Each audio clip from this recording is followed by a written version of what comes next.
Hello guys, welcome to the BCG Consultants again.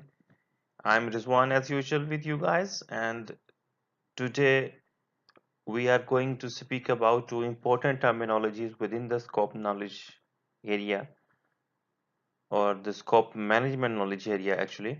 The terminologies are scope creep and gold plating. Uh, we will try to understand and develop a clear understanding between the both today. Without wasting a moment further, let's begin with that.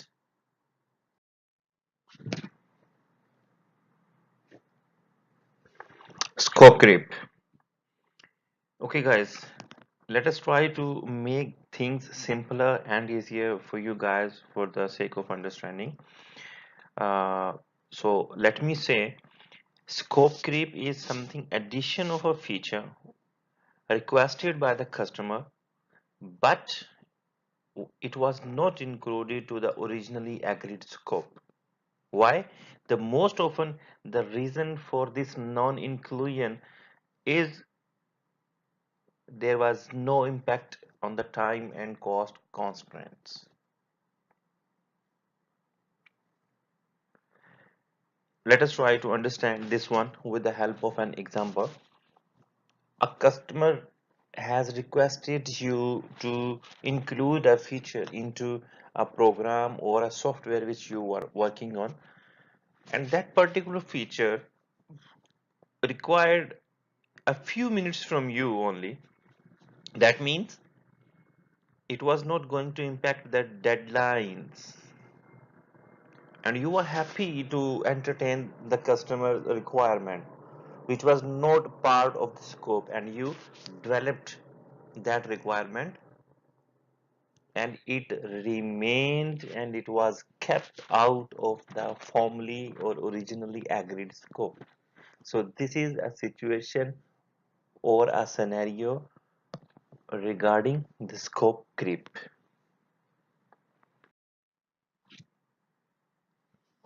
Let us try to list down some features or characteristics of the scope creep. As we stated just in the definition phase, that this is something addition of a requirement that has been requested by the customer but not included to the formally agreed scope. Secondly, it is most often caused by misunderstanding. That means when there is not a clear definition of the initial requirements.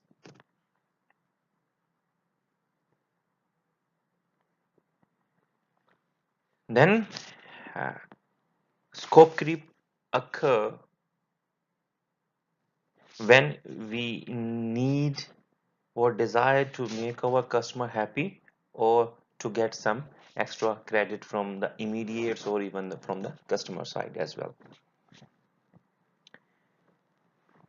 And the scope creep, they don't go through the change control system. So these are the four primarily listed characteristics of the scope creep.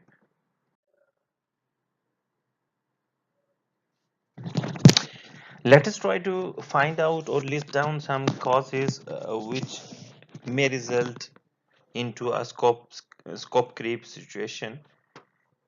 As you can see on the screen, the first one can be the lack of clarity and the depth to those of the original specifications, and other which is linked to this one is here the poorly defined initial requirements. The third one can be unmanaged or direct contact between the client and the project team. Unmanaged means you are not monitoring or supervising that contact most often. And the last one can be, if you, this is by the way logical, if you start developing something without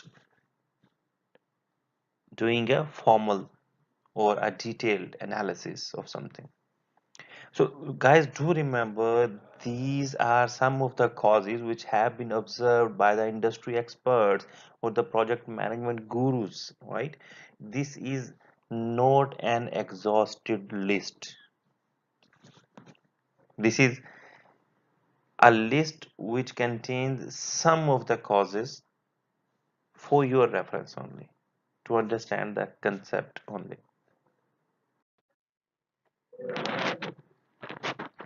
Okay, so what is the remedy or what is the way uh, to keep scope creep away from the project we are working on? So the first one, as we said, that this is something which happens due to poorly defined initial requirements. So to avoid this one, you should have a well defined initial requirements. And we said that due to poor details or poorly defined requirements, this can happen. So you should have a clear understanding and communication of the agreed specifications. Third, we said that unmanaged contact between the customer or client and the participant team. So that contact should be supervised or a managed one. And there should be a comprehensive or an efficient change control system so that every change or the requirement coming out from the customer should go through this one. Hence, this efficient system will help us to keep this ghost away from our project. So,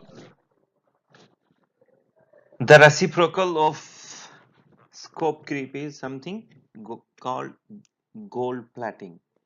What is gold plating? By literature or as per the PMI's definition, gold plating is something giving something extra to the customer.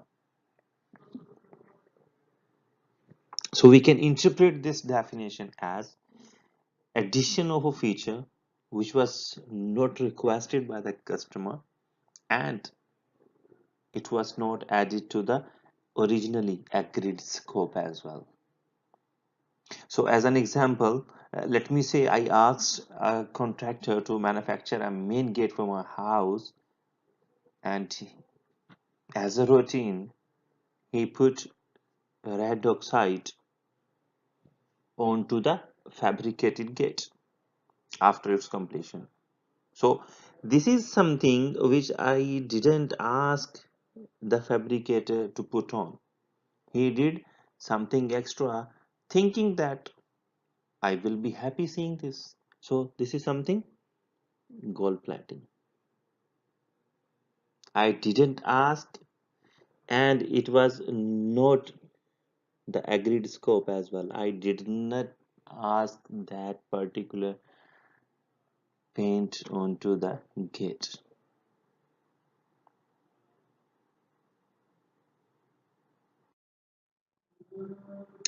So, what are some of the characteristics of the gold plating? So, the very first one going out to be this is addition of something extra to the requirements intentionally, right? Intention behind this gold plating is most often to make customer happy or to increase the loyalty of the customer.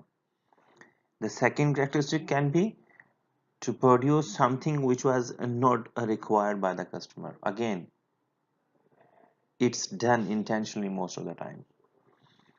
And as we said, the only reason behind gold plating is to make customer happy. So this is something uh, to get some extra credit. This is another characteristic of gold plating, right? And then this is something which is common to that of scope creep as well. So gold plating also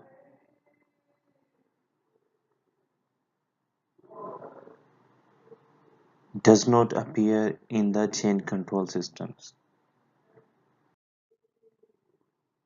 Okay, let us have a look on the causes which give birth to this gold plating terminology. The first one, it can be you desire to get some extra credit from your immediate, your manager, your supervisor, or even your customer. The second can be if you have performed poor somewhere. So to compensate that, you can adapt gold plating. You will be giving out something extra against that poor performance to accommodate that poor performance. And the third one, uh, this is used by most of the business developers, by the way, in the market. They use gold plating to stay on the list of the preferred suppliers. Like they offer their customers free trips, right? Free air ticket, some gifts, etc., etc. This can take any form, but PMI or the Project Management Institute does not recommend this gold plating. This is a totally denied practice by the PMI USA. So, what remedy can help us avoid gold plating while working on the project? So, the very first and important thing is going out to be an efficient chain control system in place, right? If the chain control system is efficient, it is going to consider each and every change or requirement coming out from the customer side, so there are no chances of gold plating. And the second thing which can help us, that is the PMI's project management ethics. As I said earlier in the last slide, that this is a totally denied practice by the PMI. PMI doesn't support the gold plating. So if you are going to stick or adhere to the project management math ethics by the PMI, it will help you to stay away from the gold plating. And then there a well managed team, that means the supervision is good and you are aware of what the team is working upon. I mean to say, if they are working as per the agreed scope or not. If you are not monitoring, they may uh, deviate from the originally agreed scope or the requirements. So let's try to develop a clear difference between the both terminologies now. As per definition, we said that in scope creep, changes are not included to the originally agreed scope, and the same goes out for the gold plating as well. So, and by definition, we said that this is something addition of a feature while we are speaking about the scope creep, and we are saying the same for addition of a feature for in while we are speaking about the gold plating as well. But please make sure this is the thing now which is going to differentiate between the both actually. So in scope creep, addition of a feature, this is requested by the customer, but due to some reason it is not included to the originally agreed scope. While in gold plating, the addition of feature is not requested by the customer. As we said earlier, to get some extra credit, to make customer happy, or even to compensate your poor performance, you can go and adopt to the gold plating. Okay, guys, let us try to understand both of the concepts with the help of an example. Let me say, continuing with the same example, I asked one of the fabricators to manufacture a railing for one of my projects. I did not ask to put the red oxide onto the railing, but the fabricator put red oxide intentionally to thinking that I will be happy seeing this red oxide, right?